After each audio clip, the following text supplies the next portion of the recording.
Cíntia Michels está na área. E na área comigo hoje, ele que tem uma das histórias de superação mais lindas que eu já ouvi. Ele foi das ruas para o esporte, do esporte para a educação e da educação para o mundo, sendo um grande exemplo de vida. Seja muito bem-vindo, Daniel Patrick Clouston. Obrigado, Cíntia, obrigado. Obrigado pela oportunidade. Bem bacana estar aqui, acompanhei você pelo canal, achei bem interessante e me sinto até honrado de estar aqui, então obrigado. Para mim que é uma honra receber você, eu estou muito feliz, eu tenho certeza que a sua história vai também servir como inspiração para muita gente e é uma inspiração de vida, né? Aqui geralmente a gente está falando bastante de empreendedorismo e de inovação, e eu vejo na tua história de vida, pelo esporte e pela educação, essa atitude empreendedora e inovadora perante a vida, de se reinventar, sim, de se superar, de ter muita resiliência, e foi por isso que eu quis trazer você aqui. Então, vou pedir para você começar assim, compartilhando um pouco da sua trajetória, né? Você nasceu aqui no Brasil, isso, você viveu aqui por um tempo, até o momento em que você foi adotado por uma família americana e foi para os Estados Unidos. Isso. Então, esse é um trecho, uma parte, né? Então, conta pra gente um pouco dessa tua experiência, então, no Brasil, antes de você ir para os Estados Unidos. Sim, eu nasci em Diadema, né, com 3 irmãos, então eu era dos mais velhos dos irmãos até então, e depois fui morar em Campo Limpo. De 3 anos de idade eu perdi meu pai, que realmente desapareceu, disse que foi comprar alguma coisa e não voltou mais, e ficou minha mãe e meus irmãos num barraco, numa casa bem, bem simples, com muita dificuldade. Minha mãe acabou saindo, tentando outros lugares e teve, assim, teve que sair às pressas. Muitas pessoas acabavam despejando ela da casa, ou então não tinha condições, ou então ficamos até na rua por um tempo, até que ela conseguia encontrar outras pessoas e assim pagar um aluguel, né, com outros homens. E quando não dava certo, entrava em casa de família, e aí deixava a gente em casa de família, depois acabava deixando em creche, aí não tinha condições de pagar, não tinha condições de deixar, então deixava na casa de outras pessoas que às vezes não conhecia. Eu lembro muito bem da Dona Elvira, essa era uma pessoa que marcou bastante a minha vida de pequeno. De pequenininho a gente ficava na casa dela, cuidava e tal, e ela tinha 11 crianças, então era bem difícil para ela, só que minha mãe também não tinha muita condição de pagar ou de acompanhar, né? Então ela aparecia a cada 2 meses, coisa assim. Depois disso ela acabou juntando com uma pessoa onde teve um filho, uma filha, a Magda, e aí éramos em 4. E aí a coisa ficou mais difícil, porque os dois acabavam trabalhando de vez em quando, né? Não tinha tanto dinheiro para cuidar de tantas crianças. E acabava que a gente ficava dentro de casa o tempo todo. Então trancavam, então quando não estava trancado a gente ficava na rua o dia inteiro, fazendo, empenando pipa, jogando bolinha, essas coisas de criança, né? E até que teve um dia que minha mãe não apareceu mais e ele acabou colocando a gente no orfanato, na verdade entregando no juizado de menores. E aí juizado de menores não tinha lugar ainda para colocar 4 crianças, não tinha espaço no orfanato, então eles acabavam colocando a gente na FEBEM. Eu fiquei lá uma semana e meia, e aí da FEBEM a gente foi para um orfanato, onde eu fiquei a maior parte da minha infância, dos 10 a 13 anos de idade. E surgiu a oportunidade várias vezes de ser adotado, só que minha irmã acabou fugindo do orfanato. E aí a gente ficou lá esperando ela para poder ficar junto, para poder ser adotado por um outro lugar. Adotarem os irmãos todos juntos, exato. né? Só que daí minha irmã acabou fugindo e indo atrás da minha mãe de novo, só que já não podia mais, porque perdeu a guarda e tudo mais. Enfim, e aí a gente ficou esperando, aparece uma senhora, essa senhora meio que abençoada, e fala assim, você precisa de uma oportunidade de ser adotado, você precisa ir para que um dia você volte e encontre com a sua irmã de novo. E depois de um tempo, um mês, 2 meses, ela acabou falecendo, essa senhora. Só que ela já tinha deixado até pessoas para vir ensinar a gente, eu e meu irmão, a falar inglês. E aí entra meu irmão, aquela coisa e tal, e aí aparece uma família, na verdade uma senhora também, uma senhora já de 50 e poucos anos, viúva, a Judith Clauston, que vem dos Estados Unidos e acaba adotando a gente, eu e meu irmão. Nossa, foi um anjo da guarda mesmo, né? Que veio para trazer o anjo mensageiro, né? Exato. Que veio para preparar vocês para isso e depois para vocês terem essa oportunidade, porque é já numa fase que é muito mais difícil da gente ver a adoção Sim. acontecendo, né? Sim. Início de adolescência e 2 irmãos. Teu irmão tinha quantos anos na época? Meu irmão mais tinha ou menos? 4 ou 5 anos. 4, 5 anos. Então, um adolescente e uma criança. E para ir para outro país, outro universo, então vocês já estavam sendo preparados para o inglês. Tinha alguém realmente olhando por vocês, né?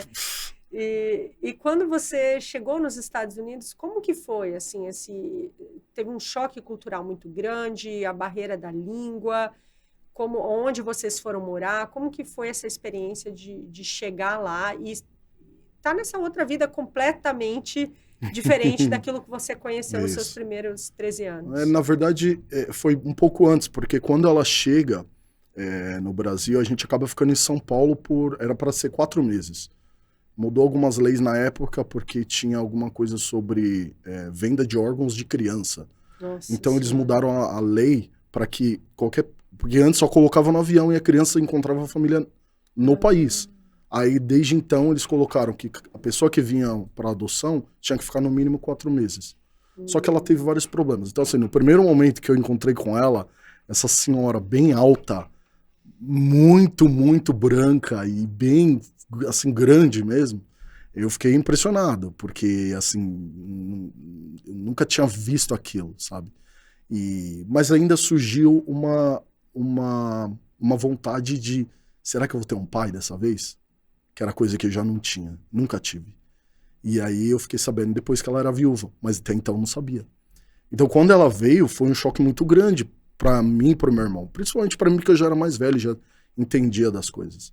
E a hora que ela vem, que ela pega a gente, que a gente entra no hotel, aí sai a pessoa que traduz as coisas, né? A tradutora. E aí eu falei, e agora? O que a gente vai fazer? E na época não tinha essa tecnologia que a gente tem toda. Então era um dicionário que a gente andava que traduzia inglês para português. Nossa, que ano mais ou menos era isso? 94. 94. Logo depois da morte do Ayrton Senna. Então, Nossa, 30 anos atrás. 30 anos atrás. E aí a gente acaba ficando junto e ela tem problema no joelho, teve problema no joelho na época, foi até um Einstein e teve que sair mais cedo. Então a gente acabou fazendo toda a transmissão bem rápido. Fomos pro Rio de Janeiro, aí conseguimos um passaporte, toda a documentação, e aí fomos para os Estados Unidos. Eu lembro que era noite ainda quando a gente chegou, e eu olhando aquela coisa, aquelas luzes, sabe?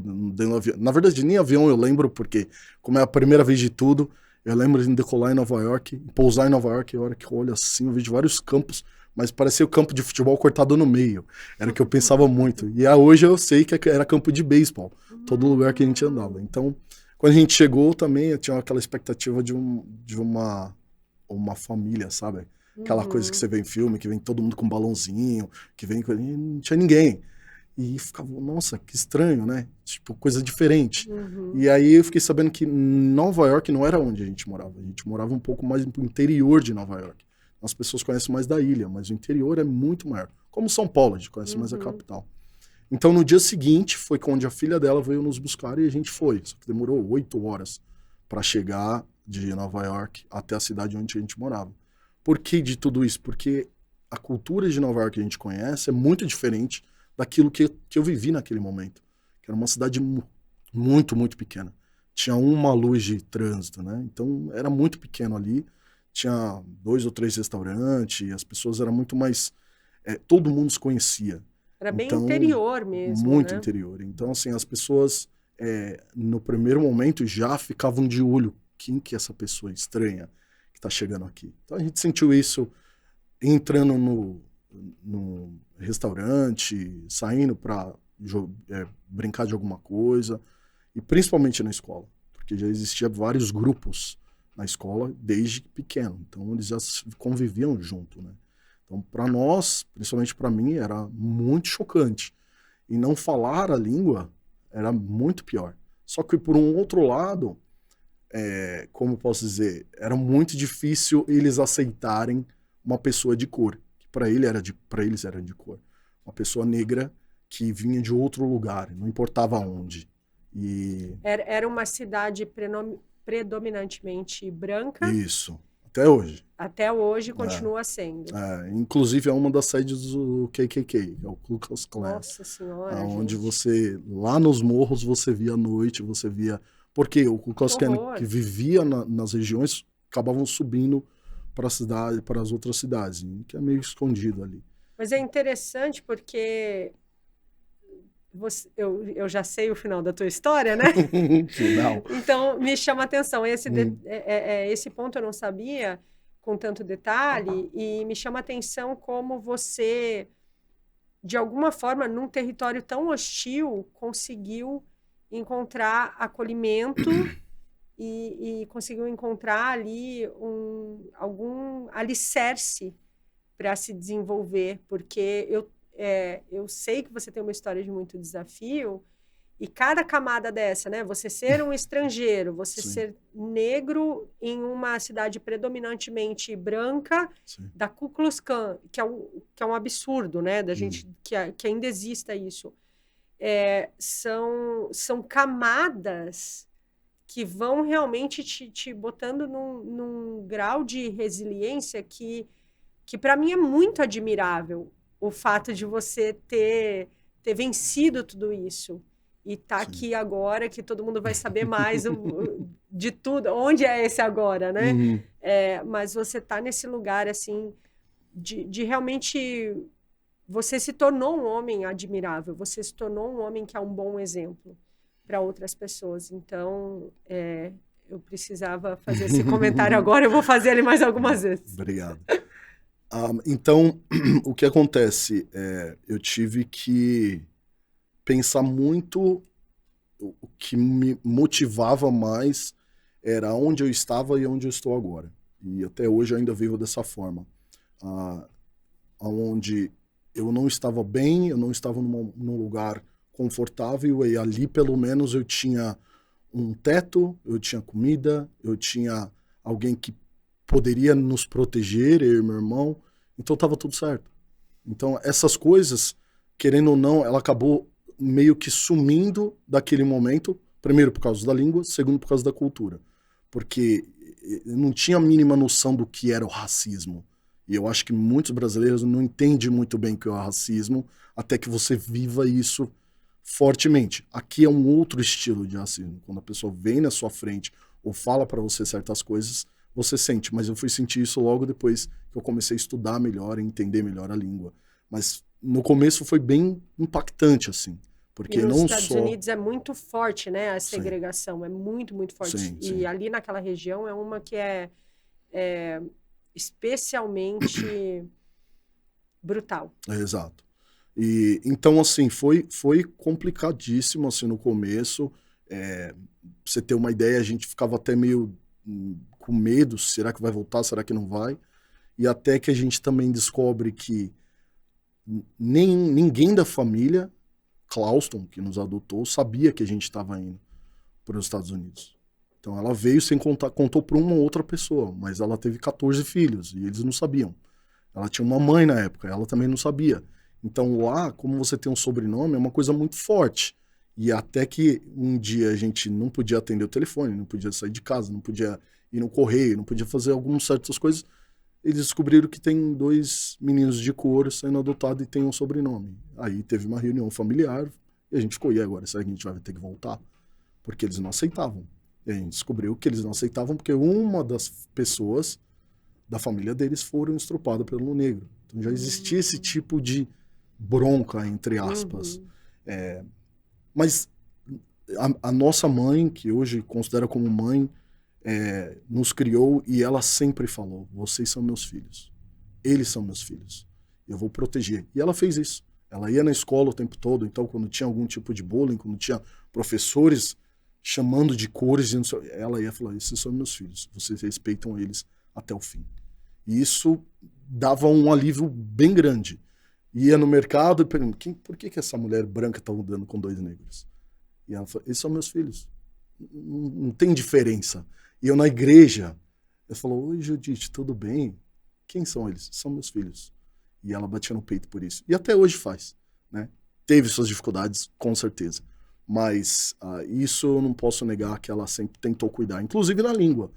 Entrando na escola, a gente também tinha que ter a língua, só que a escola tinha a obrigação de acolher e de ajudar.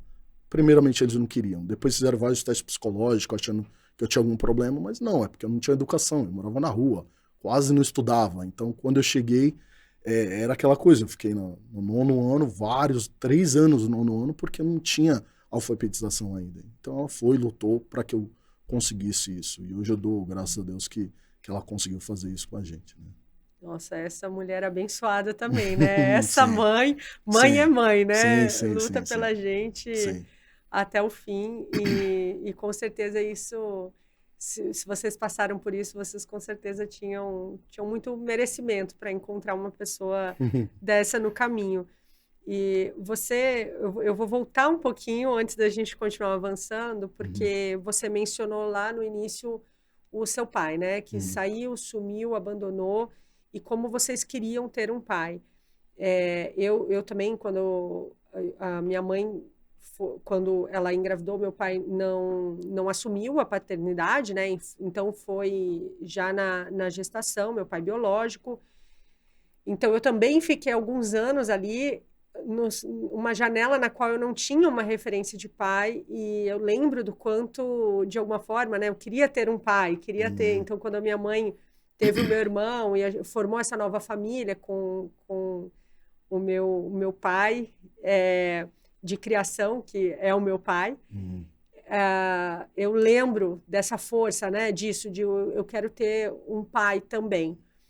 E eu estou trazendo isso porque a gente sabe o quanto a figura do pai e da mãe moldam a gente. E principalmente ali naquele início, naquele primeiro setênio, né? Que foi um momento que para você foi muito conturbado, os primeiros 7 anos. Reforço, você se tornou um homem admirável, um homem que claramente tem valores, tem uma estrutura interna muito forte, que tem... que se a gente não souber dessa história toda, a gente nem imagina que ela aconteceu. Você sente que você já teve alguém que foi essa figura paterna em algum momento para você? Foi alguma coisa, esse homem no qual você... Teve alguém que foi o homem no qual você se espelhou? Ou foi mais um movimento de... Eu sei o que eu não quero ser? Sim. Como é que foi esse processo para você, de você se tornar homem? Foi de uma referência positiva ou foi de olhar a referência negativa e falar, tudo isso eu não quero ser, então eu vou ser do outro jeito? Eu acho que no meu caso foi 2 coisas, talvez, paralelas. No primeiro momento, a gente viveu no orfanato, então eu cheguei como uma criança mais velha. E antes disso, eu já cuidava dos meus irmãos. Então, quando eu cheguei no orfanato, eles já colocaram eu para cuidar das crianças. Então, eu tinha 11 anos, 10, 11 anos, e as criancinhas eu já cuidava deles. E eu sofri muito por causa disso também. Então, o que eles faziam, eu tinha que ter responsabilidade. Então, eu era responsável, então, acontecia alguma coisa, caía para cima de mim. Então, eu tinha muita noção de que eu tinha que fazer a coisa certa por causa deles. Eles tinham que fazer a coisa certa por causa de mim.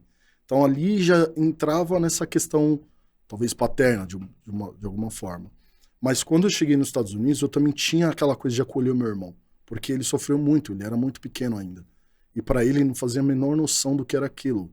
E para ele, principalmente, por querer estar com a minha irmã, era 2 palitos. Então ele ficava com muito medo, por exemplo, urinar na cama. Era uma coisa que ele fazia. E ele não tinha controle daquilo. Então ele chorava muitas vezes, porque eu vou ter que voltar, eles não vão gostar de mim e tudo mais. Então acabei cuidando dele nessa parte. Mas isso vem a uma reflexão de responsabilidade de líder, caráter de líder, né? Só que o que eu não tinha era um meio de uma atenção. Eu consegui essa atenção da outra pessoa quando o orfanato me viu e falou, ó, você pode ir ao banco, você tem condições de levar uma carta, de entregar alguma coisa, uma responsabilidade muito além das outras que são crianças estavam lá. Isso me alimentava mais e mais. Então, tá, já que eles acham que eu tenho a capacidade, eu vou fazer o melhor que eu posso. E aí sim eu consigo pelo menos sair do orfanato para fazer alguma coisa. E desde que eu volto eu consigo sair e fazer outras coisas ainda mais. Então me levou a enxergar o caminho certo.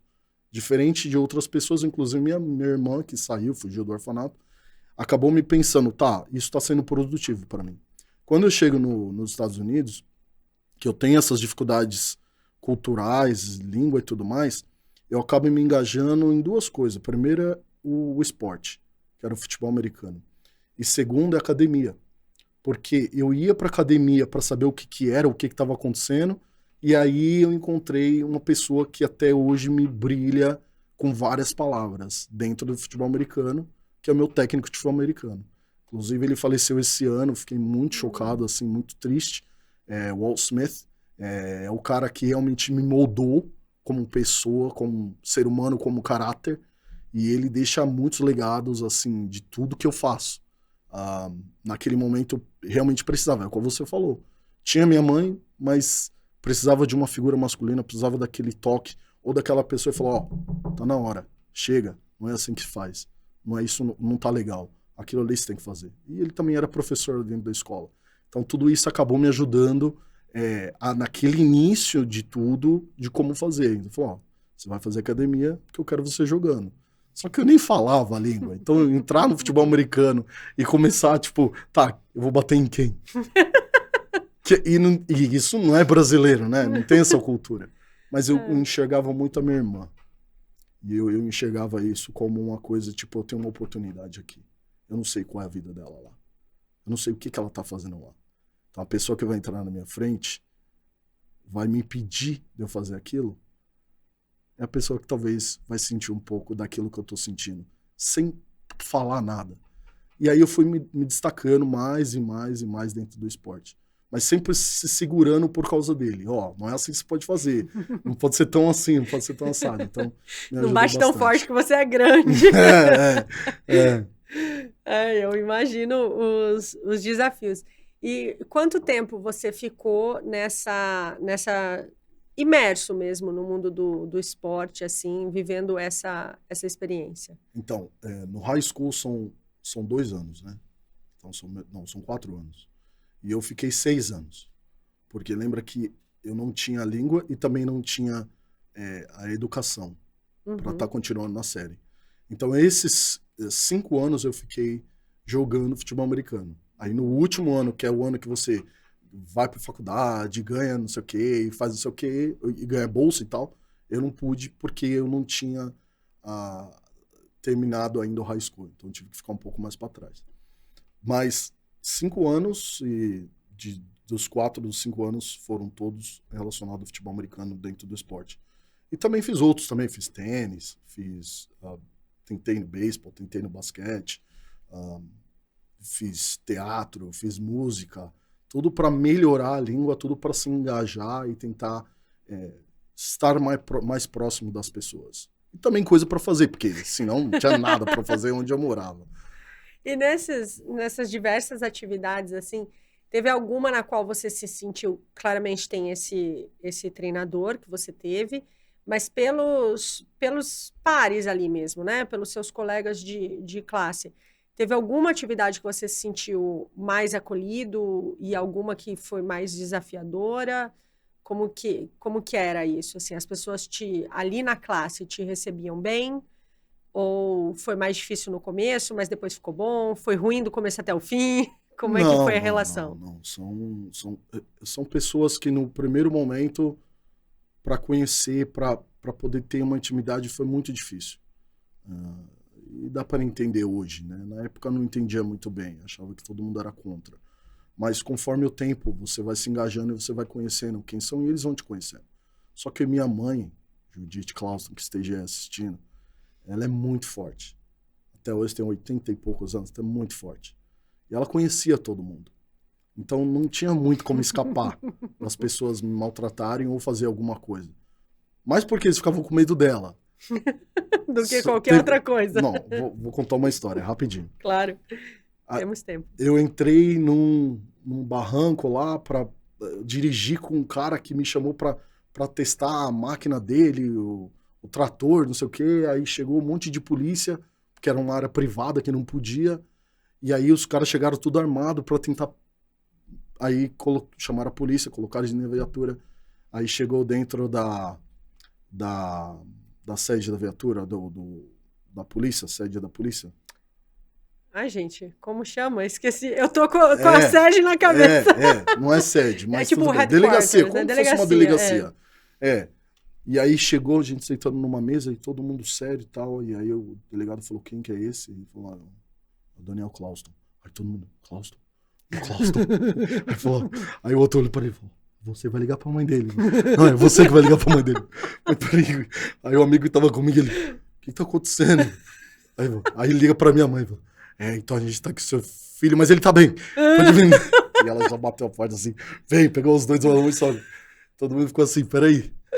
Porque a polícia tinha medo dela. Todo mundo. Respeito e medo também, sabe? Sim. Tipo, não vamos mexer com ele porque o nome dele é Clauston. Então, tinha um pouco disso. Mas, assim, as pessoas realmente me acolheram. No segundo, terceiro ano, eu fazia música, fazia drama, fazia futebol, fazia esporte, fazia todo tipo de atividade que a gente tinha na escola. Eu sempre estava presente, sempre fazia. Então, não sei falar se tinha algum tipo de problema. Acho que conforme o tempo a coisa foi andando e foi melhorando. Principalmente no futebol americano. Porque são cidades que amam o futebol americano e você joga pela escola. Então, sexta-feira à noite, sábado, você tá jogando, você tá com a camisa de tudo aquilo. Então, foi interessante. E aí, ser campeão também no futebol americano, isso trouxe muita gente olha, nossa. E eu, claro, brasileiro, tinha que ser o kicker, né? O cara que chuta a bola. E eu não sabia nada de chutar bola. Tipo, eu meti o dedão e a bola ia. Eu não, é porque ele é brasileiro. Tem um brasileiro no time. Tem um brasileiro. Então virou do neguinho, do outro para um brasileiro lá que consegue brasileiro chutar. Que sabe chutar a bola. Então você vai ganhando respeito. E aí foi isso. Hoje tem o troféu lá, que tem o meu nome, tem fotos do time também, todo registrado na escola, com o meu nome e minha cara lá, né? Que brasileiro, por acaso. O brasileiro. Ai, que bacana, que bacana. Sempre... São aqueles respiros também, né? Que a gente vai tendo na nossa jornada quando a gente vai conseguindo conquistar essas relações, né? E você abrindo esse espaço, conquistando o seu espaço ali, chegou um determinado momento que você decidiu voltar para o Brasil, correto? Sim. Até porque você está aqui agora, né? Você não tinha voltado. Sim. Até porque não é ainda um holograma, não estamos ainda no metaverso, até onde sabemos. Então, assim, o que te fez querer voltar para o Brasil? História é bem Senta comprida. que lá vem a história. Vai. Não, conta pra tentar, gente. Vou tentar ir um estamos mais. bem, estamos bem. O que acontece é que quando eu me formei da escola, quando eu estava próximo a me formar, eu fui até minha mãe e perguntei, né? E o que eu posso fazer? Como que eu faço para entrar numa universidade, numa faculdade, coisa assim? E ela falou, não, você vai servir exército. Eu falei, mas exército? Não sei se esse negócio é para mim. Mesmo no futebol americano, que é bem coisa de exército, eu falei, não sei se é para mim. E aí, mas aí não tinha dinheiro, não tinha como pagar, mas aí também mais interessante que você sirva o exército. Tá bom. Comecei a pesquisar, comecei a ir atrás e lá para recruta de exército 2 palitos. Já era cidadão americano, então você vai servir o exército, a gente vai pagar isso, vai fazer aquilo, vai te mandar não sei para onde. Tudo coisas de americano que fala promessas, né?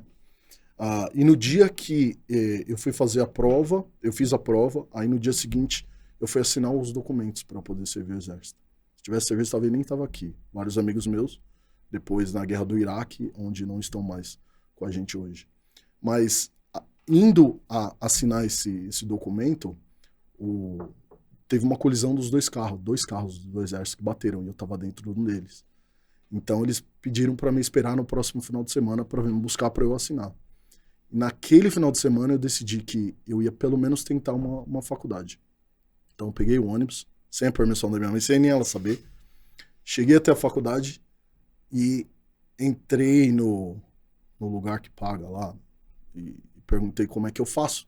Eles mostraram tudo e a mulher falou, não, fica tranquilo, financeiro, fica tranquilo, você vai conseguir, a gente pode te ajudar. Eu fiquei super tranquilo, até que ela me falou, agora você precisa dos documentos da sua mãe. E aí que me bateu que minha mãe adotiva tinha casa, tinha carro, tinha muitos bens, então ela declarando, ela colocando financeiro, já não podia ter todo tipo de ajuda financeira que a escola ia me ajudar, porque ela poderia ter feito isso. Então eu já comecei a entender por que eu não estava servindo, por que era melhor eu servir o exército e não a faculdade.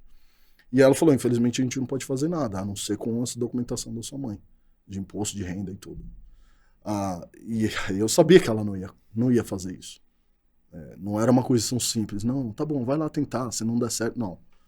Você não vai servir exército. Até porque a própria fazer uma faculdade nos Estados Unidos é extremamente caro, né? Eu não sei se todo mundo que está ouvindo a gente tem ciência disso, do quanto as pessoas saem endividadas por muito tempo depois da faculdade. Então, é um desafio. A gente também tem esse desafio no Brasil, mas lá a forma como a coisa tá organizada torna tudo mais complicado. Exatamente. Muitas vezes.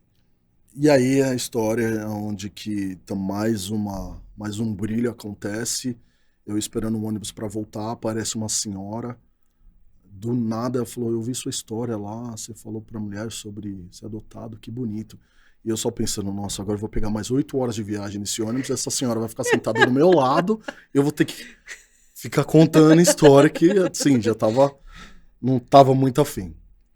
E ela fala, você quer estudar aqui? Eu falei, eu quero. Eu falei, acho que tem alguém que possa te ajudar. Você imagina um campo gigante, um ônibus subindo e essa senhora do meu lado. E eu pensando, nossa, quem que é essa mulher para me falar isso? E o ônibus vindo e ela falou, se realmente você quer? E eu tentando prestar atenção, não, precisando ser um ônibus. E o ônibus parou na minha frente. E aí o cara abre a porta e é um ônibus por dia. Então se eu perco aquele, ela olha para mim e fala, realmente é isso que você quer? Eu olho para ela e falo, Ela falou, ó, aquele prédio ali, número 625. Vai no 6º andar. Lá vai ter alguém. E aí eu fico pensando, aquele prédio ali, o ônibus aqui, eu olhando pro cara, olhando pro prédio.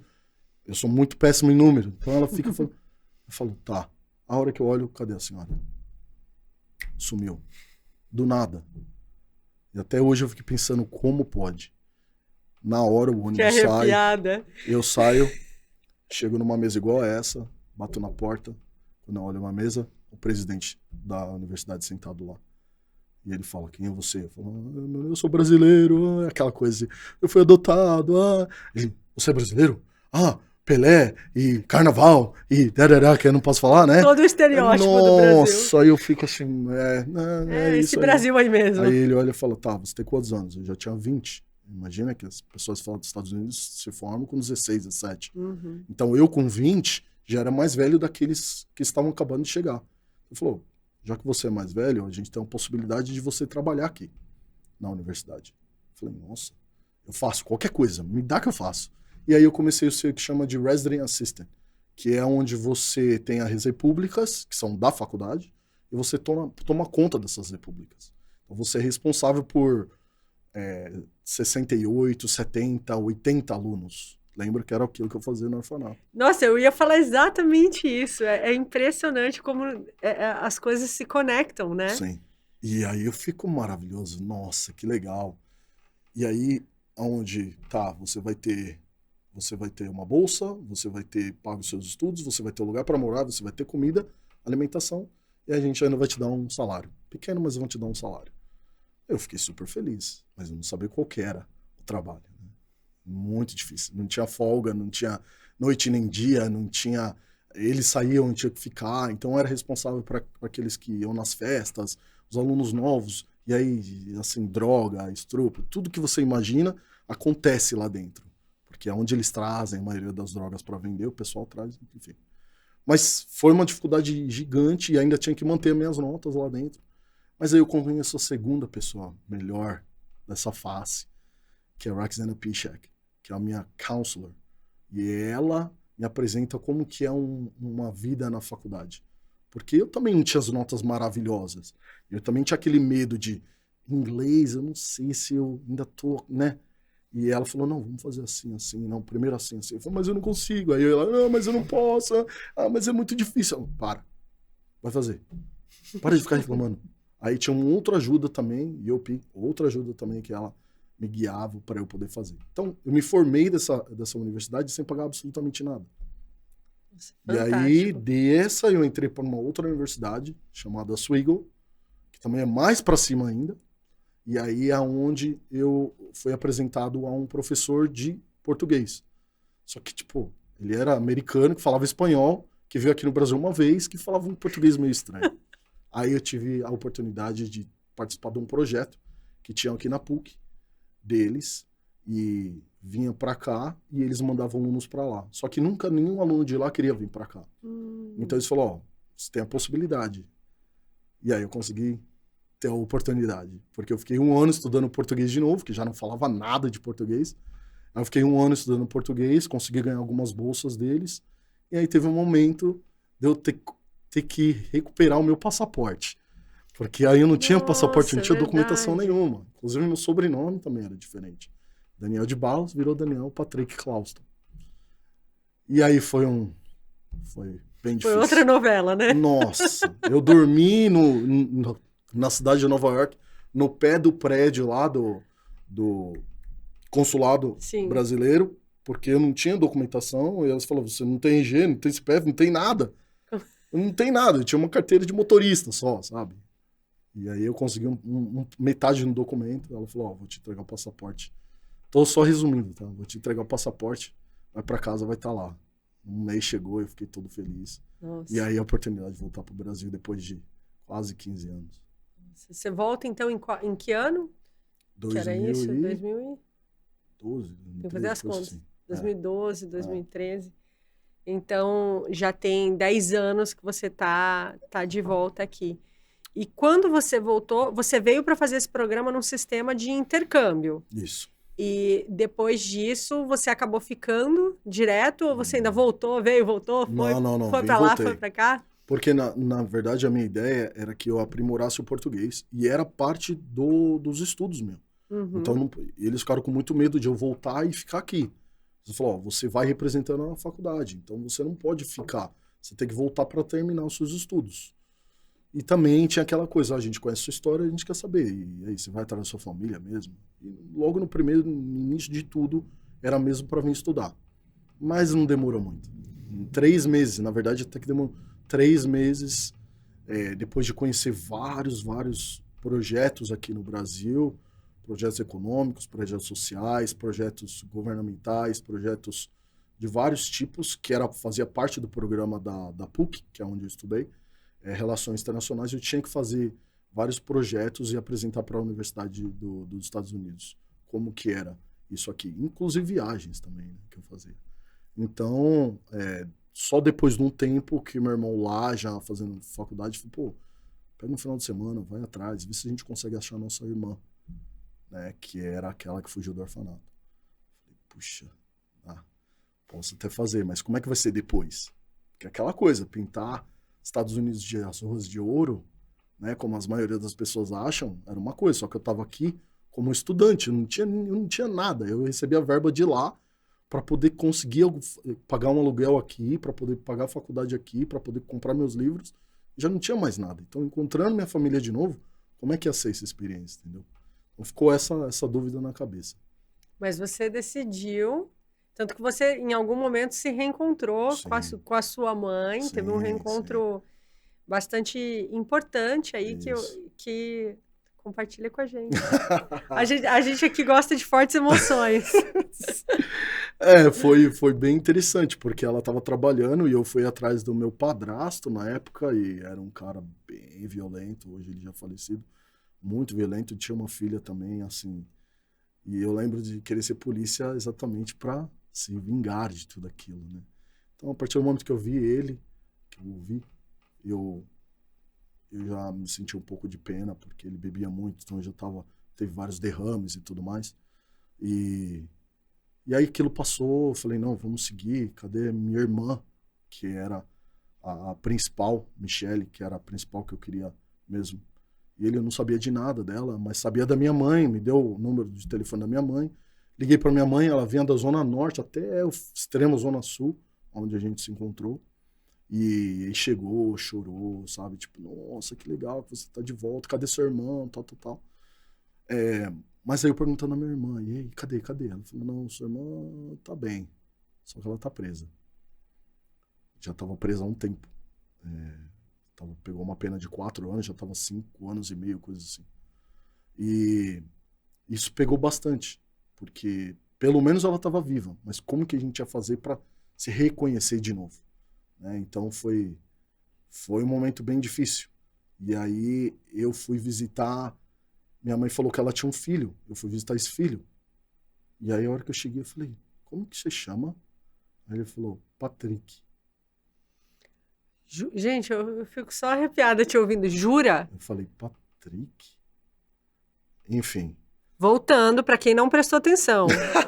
Ele se chama Daniel Patrick Clouston. Então, para quem não pegou a conexão, entendeu, vamos né? reforçar.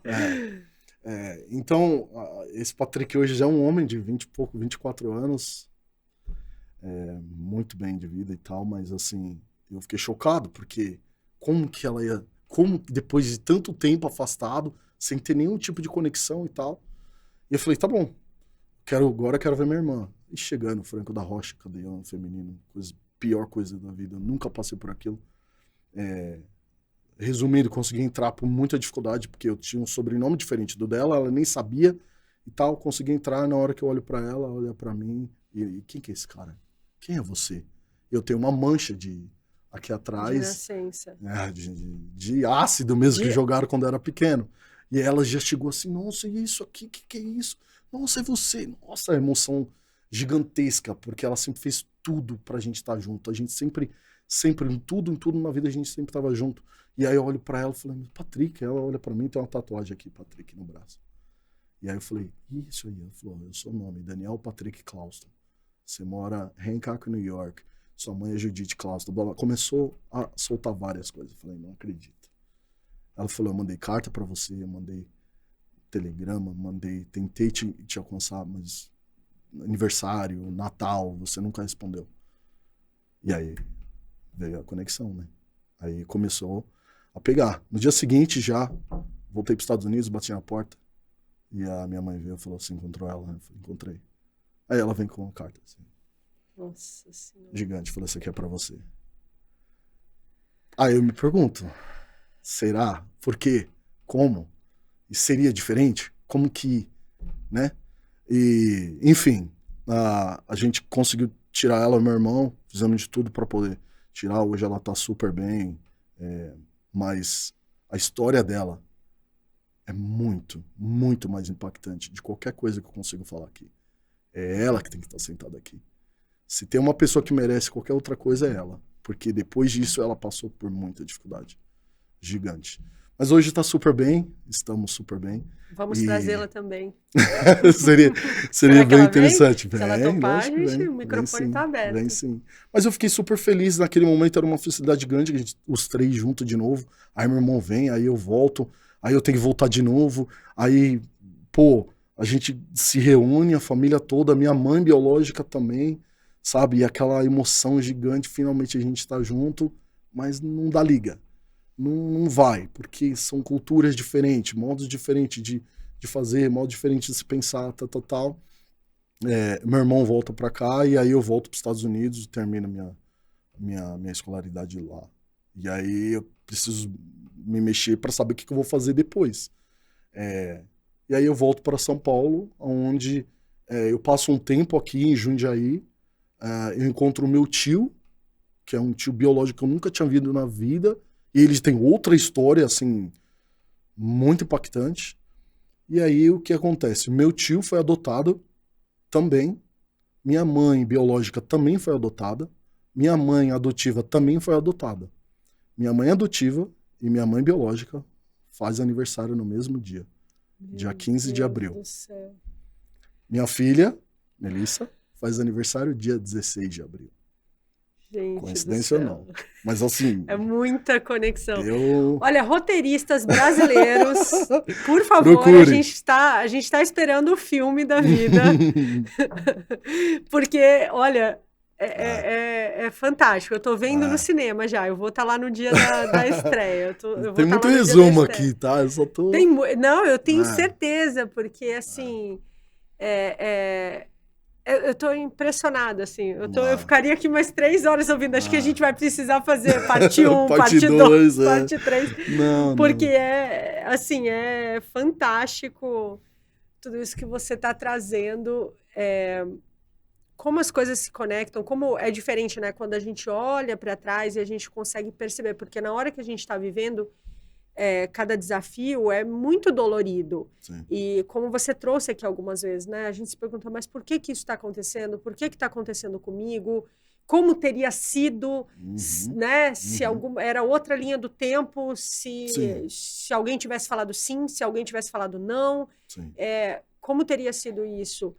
E isso chega num ponto em que você está agora, que você é um grande educador, você dá aula nas melhores escolas de São Paulo, está sendo um exemplo para os seus alunos, né, construindo caráter nessas crianças dessa nova geração que tem uma vivência, vem de um mundo muito diferente do seu, e você traz isso no tratar, né, no jeito que você acolhe, no jeito que você direciona, no jeito que você se conecta com essas crianças e para ajudar com que elas também se tornem seres humanos assim, que sejam íntegros, como você é.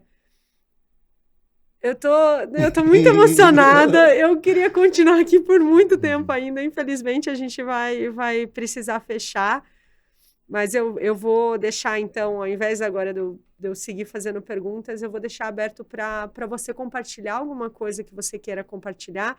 E se vocês ficarem curiosos e quiserem saber mais, vocês deixam nos comentários que a gente traz ele aqui outra vez e a gente conta mais histórias. Então eu vou deixar para você, como você quiser arrematar esse nosso papo de hoje. Eu acho que uma das coisas... falar do seu livro. Tem o nosso pessoal aqui do bastidor tá fazendo assim, ó, livro! Fala do livro também. Isso. Tem uma frase que o meu técnico deixou para mim antes de falecer. E ele sempre falava, it's not what you have, it's what you do with what you have. Não é o que você tem, é o que você faz com o que você tem. Então, eu levanto de manhã e já penso nisso.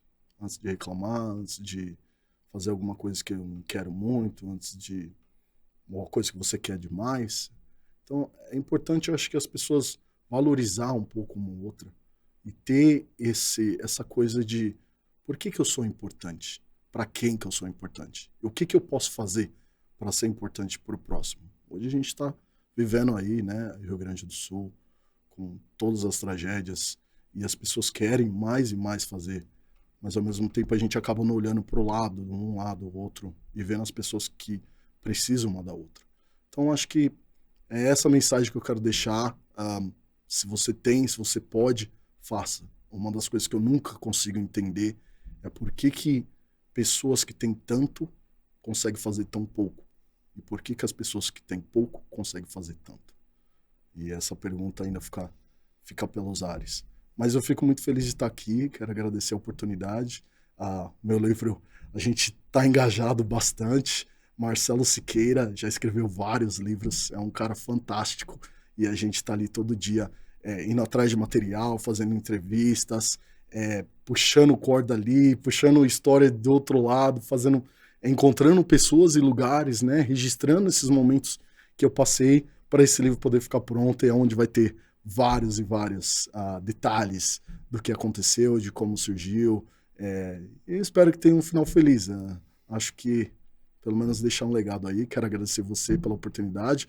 Mandar um beijão para minha filha Melissa, todos os meus companheiros de futebol americano também, pessoal que me assiste, pessoal das escolas que eu trabalhei. Então, é isso. Eu agradeço profundamente. Já sabemos, Obrigado. então, quando você volta, quando você for lançar o livro, você vem Isso. com novas histórias também, Perfeito.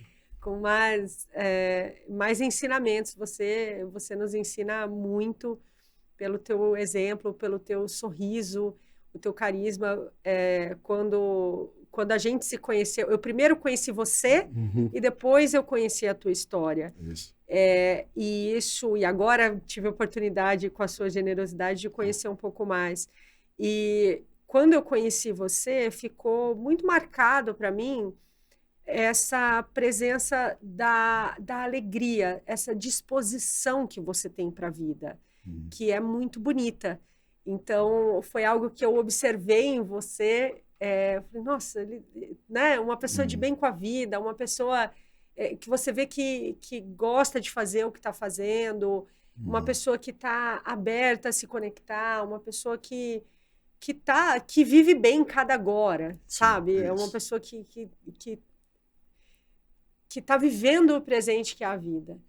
E depois, então, quando eu ouvi, né, fiquei sabendo uma parte da sua história, eu falei, não, a gente precisa... Eu falei, é mais ainda, é muito mais do que aquilo que a gente está vendo aqui na superfície, porque vem de um lugar que é muito desafiador, mas que de alguma forma você transforma carvão em diamante. Isso é muito bonito, esse já é um grande legado, e eu tenho certeza que essa história a gente vai continuar acompanhando ao longo dos anos. Muito obrigada, assim, de coração por ter vindo e por tudo que você compartilhou. E muito obrigada a você que assistiu até aqui. A gente se vê no próximo episódio.